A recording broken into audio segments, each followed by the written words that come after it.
일본 유명 출판사에서 인정받던 편집자가 한국 미디어 회사와의 합작 프로젝트에 참여하게 되었습니다. 평소 한국 역사에 대해 부정적인 인식을 갖고 있던 그녀는 이번 프로젝트를 통해 자신의 생각을 굳힐 기회라고 여겼습니다. 하지만 한국에서 마주한 현실은 그녀의 예상을 완전히 빗나갔습니다. 상상조차 못했던 진실을 알게 된 그녀는 엄청난 결심을 하게 되는데요. 과연 그녀에게 어떤 일이 벌어졌고 그녀의 선택은 무엇이었을까요? 끝까지 영상을 시청해주세요. 안녕하세요. 제 이름은 유미예요. 일본 도쿄에서 나고 자랐고 지금은 동경출판이라는 꽤 큰 출판사에서 편집자로 일하고 있어요. 벌써 5년차 편집자라니 시간이 참 빠르네요. 제가 하는 일은 주로 작가들의 원고를 다듬고 책으로 만들어 세상에 내놓는 거예요. 매일 밤늦게까지 원고와 씨름하는 게 일상이지만 제가 만든 책이 서점에 진열되는 모습을 볼 때면 뿌듯함을 느껴요. 어느 날이었어요.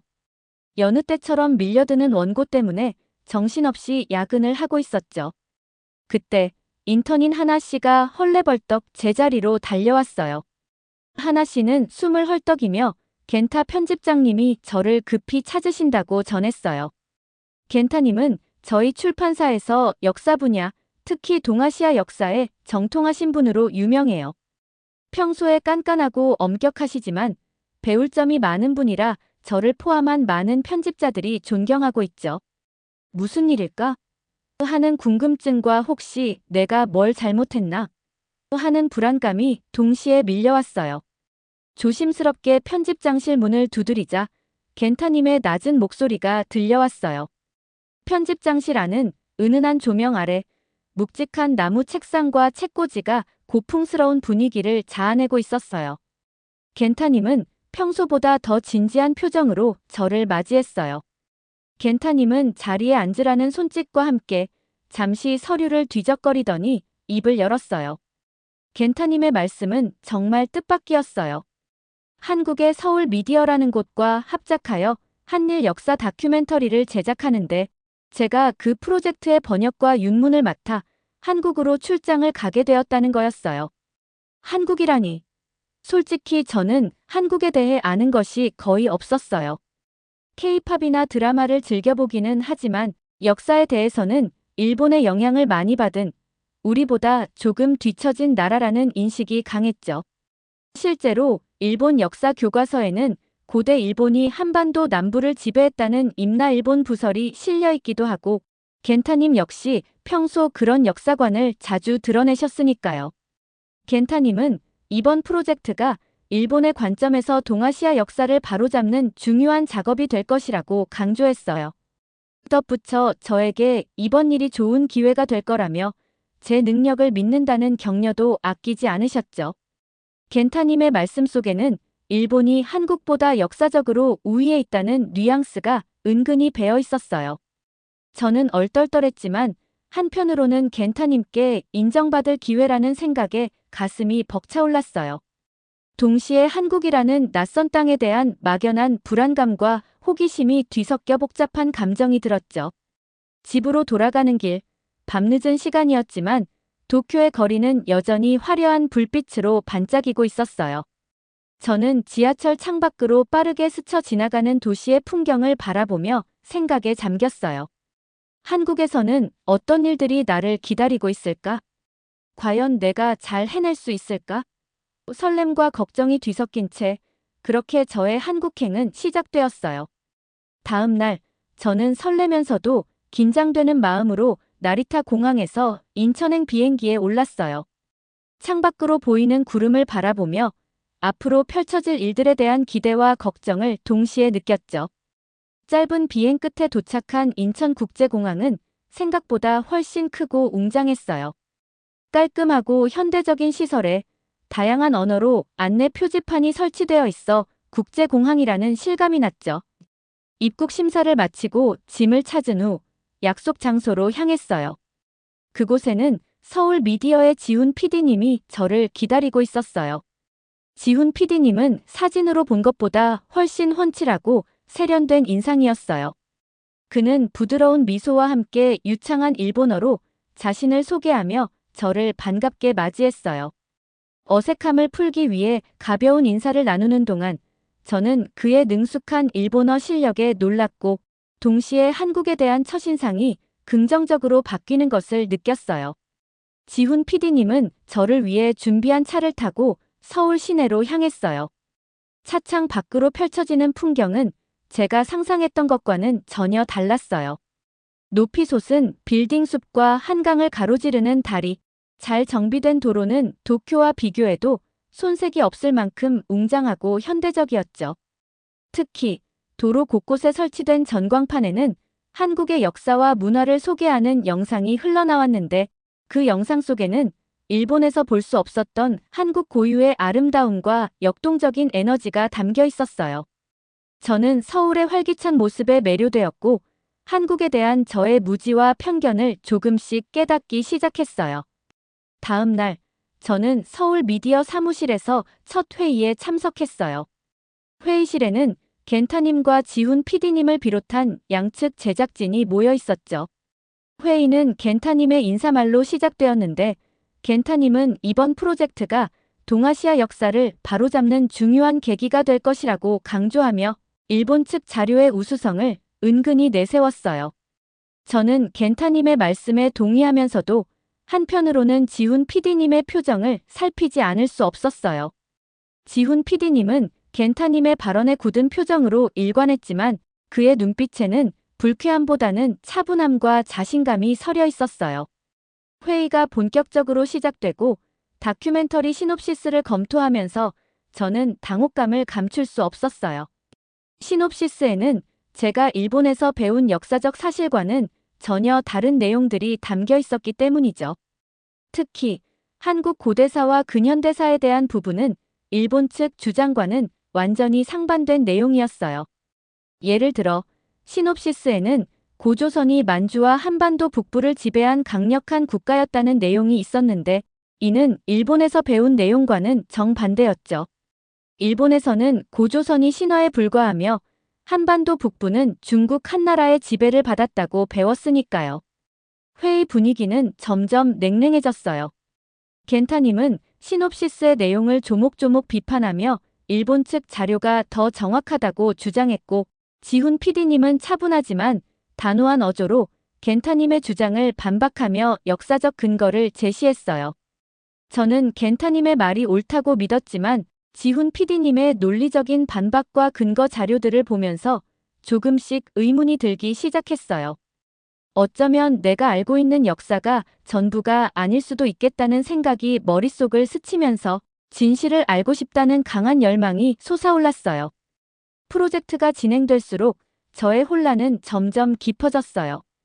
겐타님은 일본 측 주장을 관철시키기 위해 저에게 끊임없이 압력을 가했어요. 회의가 끝나면 겐타님은 저를 따로 불러 일본 측 자료의 중요성을 강조하며 한국 측 주장에 현혹되지 말라고 당부하곤 했죠. 겐타님의 눈빛은 강렬했고 그의 말에는 뼈가 있는 듯 했어요. 저는 겐타님의 기대에 부응해야 한다는 부담감과 혹시라도 제가 한국 측 주장에 동조하는 것처럼 보일까봐 전전긍긍했어요. 반면 지훈 PD님은 저에게 진실을 알리기 위해 많은 노력을 기울였어요. 그는 저에게 다양한 역사 자료와 연구 논문들을 제공해 주었고 한국 역사학계의 최신 연구 동향에 대해서도 상세히 설명해 주었죠. 지훈 PD님은 제가 질문을 할 때마다 친절하고 자세하게 답변해 주었고 제가 이해하기 쉽도록 비유와 예를 들어 설명해 주기도 했어요. 저는 지훈 PD님의 배려와 열정에 감동하면서도 동시에 겐타님의 압박 사이에서 갈등하며 괴로워했어요. 한 번은 대한대학교 역사학과 윤 교수님을 만나 인터뷰를 진행할 기회가 있었어요. 윤 교수님은 한국 고대사 및 근현대사 분야의 권위자로 학계에서 존경받는 분이라고 했어요. 인터뷰는 서울 시내가 한눈에 내려다보이는 대학교 연구실에서 진행되었어요. 윤 교수님은 온화하고 인자한 미소를 지으며 저를 맞아주셨지만 인터뷰가 시작되자 눈빛이 날카롭게 변했어요. 윤 교수님은 겐타님이 회의에서 주장했던 내용들을 조목조목 반박했어요.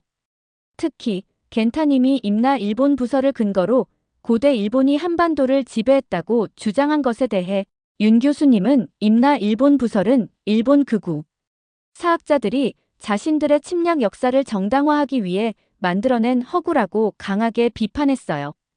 윤 교수님은 다양한 고고학적 증거와 역사 기록을 제시하며 겐타님의 주장이 얼마나 허술하고 왜곡된 것인지 명확하게 보여주었죠. 윤 교수님의 말씀을 들으면서 저는 큰 충격을 받았어요. 제가 일본에서 배운 역사가 사실과 다를 수 있다는 것을 넘어 완전히 왜곡되었을 수도 있다는 생각에 머릿속이 하얘지는 듯 했어요. 윤 교수님은 저에게 역사는 과거의 사실을 객관적으로 이해하고 이를 통해 현재와 미래를 성찰하는 학문이라며 일본과 한국이 서로의 역사를 존중하고 진실을 추구할 때 비로소 진정한 화해와 협력이 가능하다라고 강조했어요.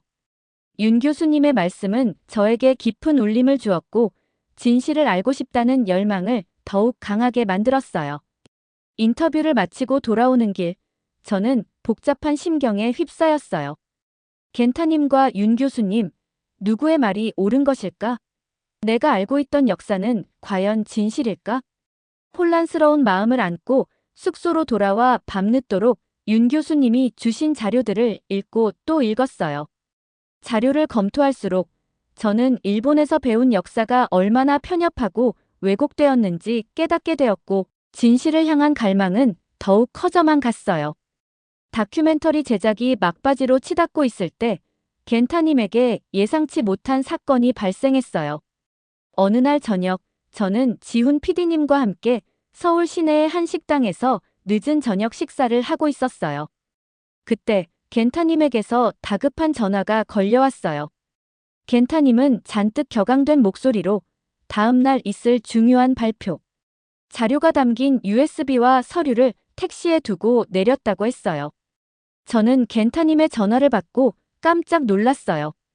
발표 자료는 그동안 겐타님이 심혈을 기울여 준비해온 것이었고 프로젝트의 성패를 가를 수 있는 중요한 자료였기 때문이죠.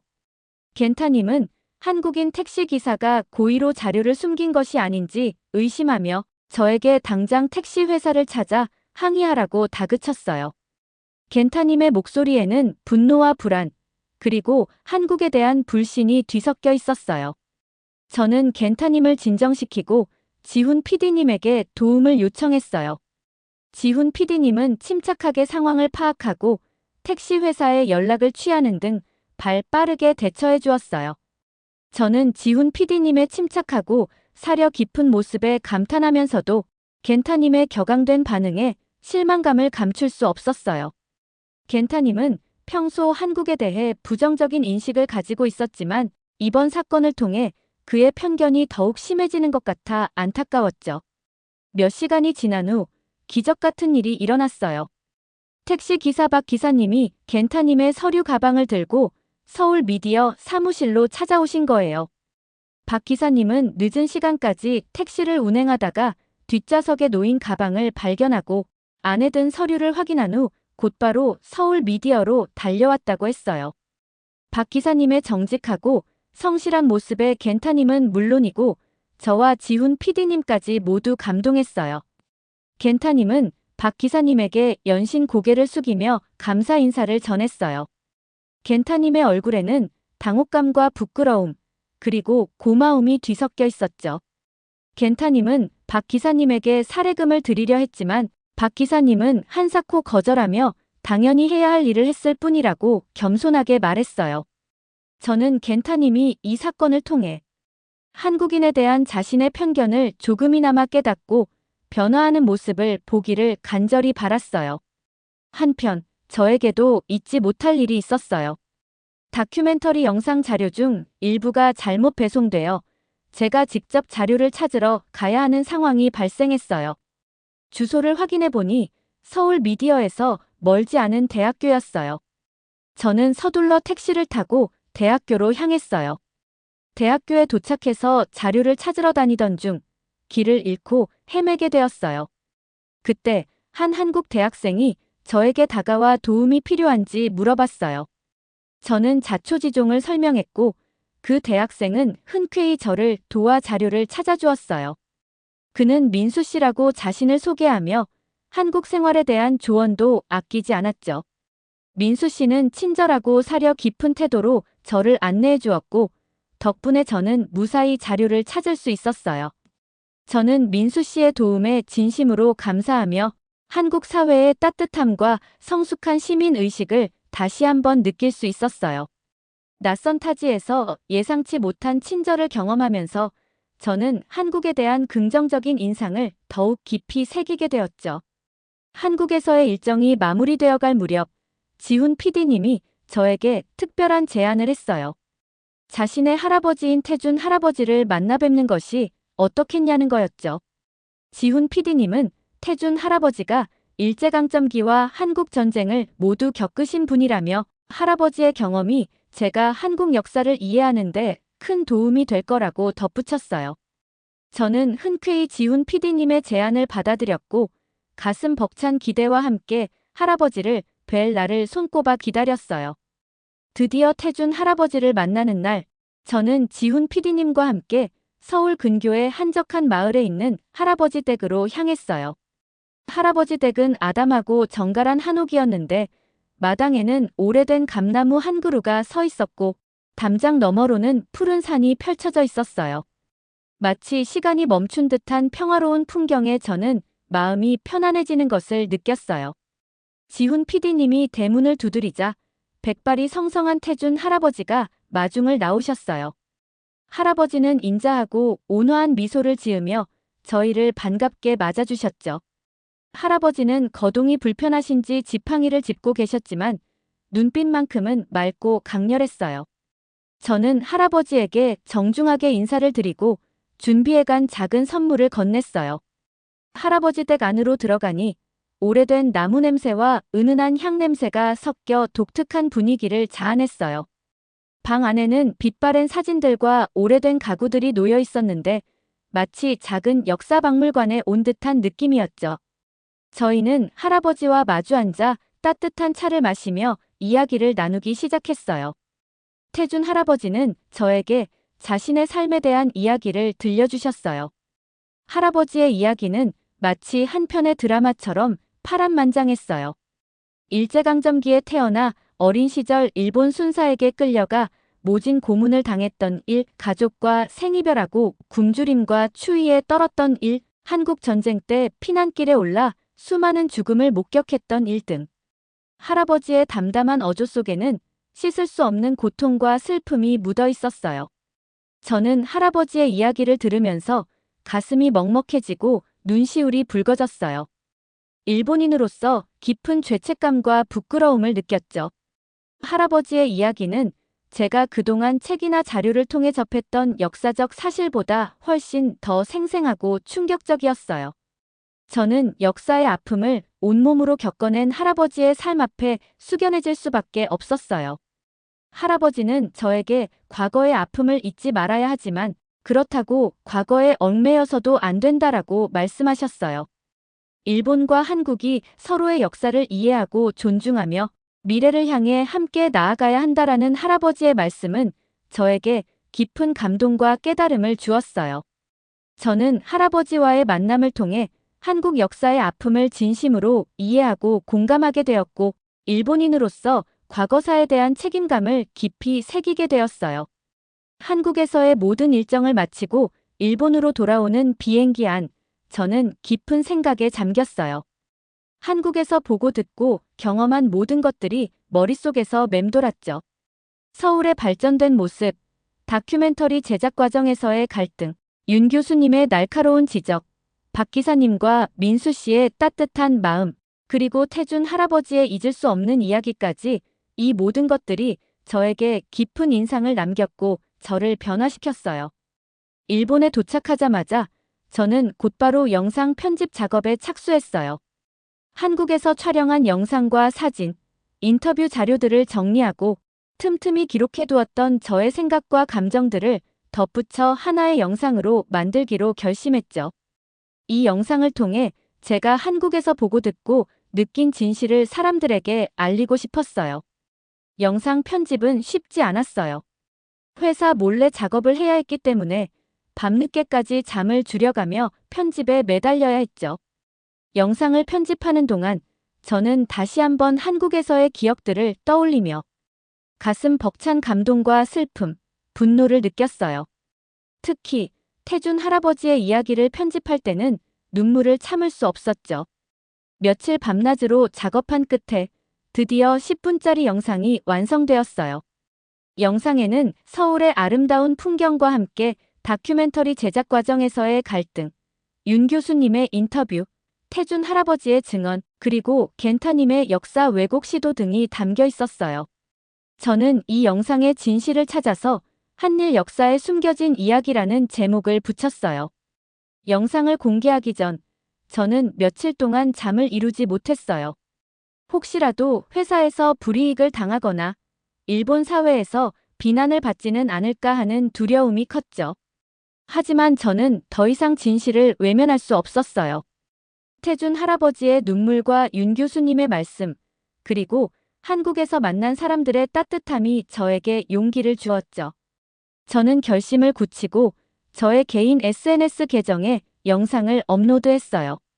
영상을 공개하기 직전 손이 떨리고 심장이 쿵쾅거렸지만 저는 용기를 내어 공개 버튼을 눌렀어요. 그리고 기도하는 마음으로 사람들의 반응을 기다렸어요. 영상을 공개한 지 얼마 지나지 않아 엄청난 반응이 쏟아지기 시작했어요. 댓글과 공유 수가 폭발적으로 늘어났고 저의 SNS 계정은 순식간에 수많은 메시지들로 가득 찼죠. 일본 네티즌들은 충격과 분노, 반성과 지지 등 다양한 반응을 보였어요. 어떤 사람들은 저를 매국노라고 비난하며 악플을 달기도 했지만 대부분의 사람들은 저의 용기에 박수를 보내며 격려와 응원의 메시지를 보내주었어요. 한국에서도 저의 영상은 큰 화제가 되었어요. 한국 네티즌들은 저의 용기와 진실을 알리려는 노력에 감동하며 감사와 지지의 메시지를 보내주었죠. 지훈 PD님도 저에게 연락하여 영상을 보고 큰 감동을 받았다라며 유미 씨의 용기 덕분에 한일 관계가 더욱 발전할 수 있을 것이라고 격려해 주었어요. 저는 사람들의 반응을 보면서 제가 옳은 일을 했다는 확신을 갖게 되었고 앞으로도 진실을 알리기 위해 노력해야겠다고 다짐했어요. 저의 영상은 공개된 지 하루 만에 수십만 건의 조회수를 기록했고 일본과 한국 양국에서 엄청난 파장을 일으켰어요. 언론에서는 연일 저의 영상을 다루며 특집 기사를 쏟아냈고 SNS에서는 저의 영상을 공유하고 댓글을 남기는 사람들이 폭발적으로 늘어났죠. 저의 작은 용기가 이렇게 큰 반향을 일으킬 줄은 상상도 못했어요. 동경 출판에서는 발칵 뒤집혔어요. 겐타님은 저의 영상을 보고 격분하며 저를 해고하겠다고 으름장을 놓았지만 이미 여론은 저의 편이었죠. 회사 내부에서도 저를 지지하는 목소리가 높아졌고 결국 회사는 겐타님을 해고하고 저에게 공식적으로 사과하는 성명을 발표했어요. 하지만 저는 이미 동경 출판을 떠날 결심을 굳힌 후였어요. 회사의 사과에도 불구하고 저는 더 이상 겐타님과 같은 역사 왜곡에 동조하는 사람들과 함께 일할 수 없다고 생각했죠. 저는 회사를 떠나 프리랜서 저널리스트로 독립하기로 결심했어요. 회사를 나온 후 저는 한국과 일본의 진정한 화해와 역사 바로 세우기를 위한 활동에 본격적으로 뛰어들었어요. 저의 영상을 본 많은 사람들이 저에게 후원과 지지를 보내주었고 덕분에 저는 경제적인 어려움 없이 활동을 이어갈 수 있었죠. 저는 먼저 한국을 다시 방문하여 태준 할아버지를 찾아뵙고 감사의 인사를 드렸어요. 할아버지는 저의 손을 꼭 잡으시며 진실을 알리는 것은 용기 있는 행동이라며 앞으로도 꿋꿋하게 나아가라라고 격려해 주셨죠. 할아버지의 따뜻한 격려는 저에게 큰 힘이 되었고 앞으로의 활동에 대한 의지를 더욱 굳건하게 만들어 주었어요. 저는 한국과 일본의 역사학자, 언론인, 시민단체 활동가 등 다양한 사람들을 만나며 의견을 나누고 협력 방안을 모색했어요. 또한 역사 왜곡 문제에 대한 강연과 토론회에 참여하여 저의 경험과 생각을 공유하고 사람들의 인식을 개선하기 위해 노력했죠. 저의 활동은 쉽지 않았어요. 일본 극우 세력들은 저를 매국노라고 비난하며 끊임없이 공격했고, 심지어 저의 가족과 친구들에게까지 협박을 가하기도 했죠. 하지만 저는 굴하지 않았어요. 저에게는 진실을 향한 열정과 저를 지지해주는 수많은 사람들의 응원이 있었기 때문이죠. 저는 앞으로도 한국과 일본의 진정한 화해와 역사 바로 세우기를 위해 끊임없이 노력할 거예요. 저의 작은 노력이 양국 사회에 긍정적인 변화를 가져오고 미래 세대에게 올바른 역사를 알리는 데 기여할 수 있기를 희망해요. 그리고 언젠가 한국과 일본이 서로를 이해하고 존중하며 평화로운 미래를 함께 만들어갈 수 있기를 간절히 소망해요. 다큐멘터리가 한국과 일본에서 동시에 공개된 후 예상보다 훨씬 더 큰 파장이 일었어요.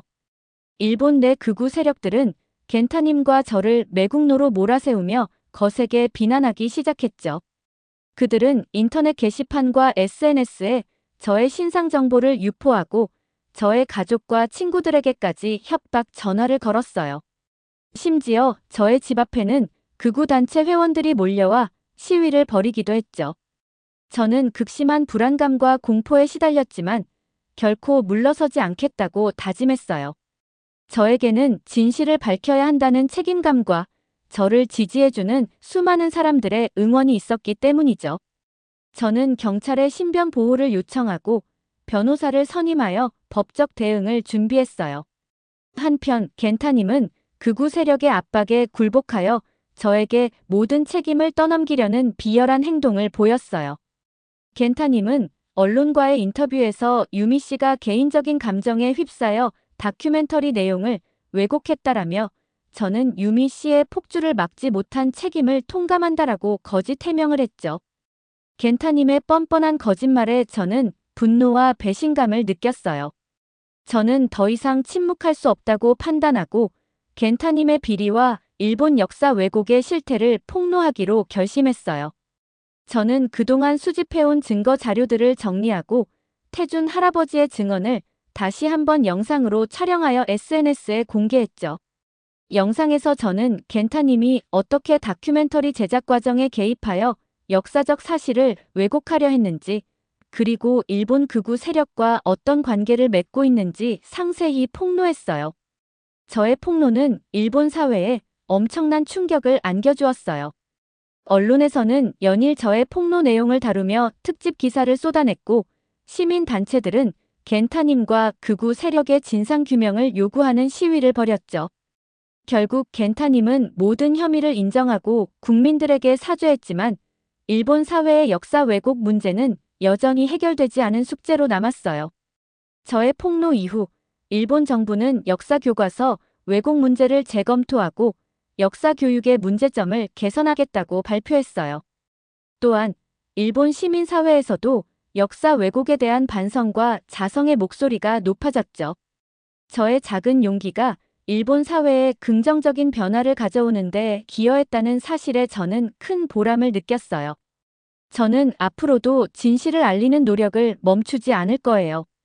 한국과 일본이 서로의 역사를 올바르게 이해하고 진정한 화해와 협력을 이루어낼 수 있도록 저는 제가 할 수 있는 모든 노력을 다할 거예요.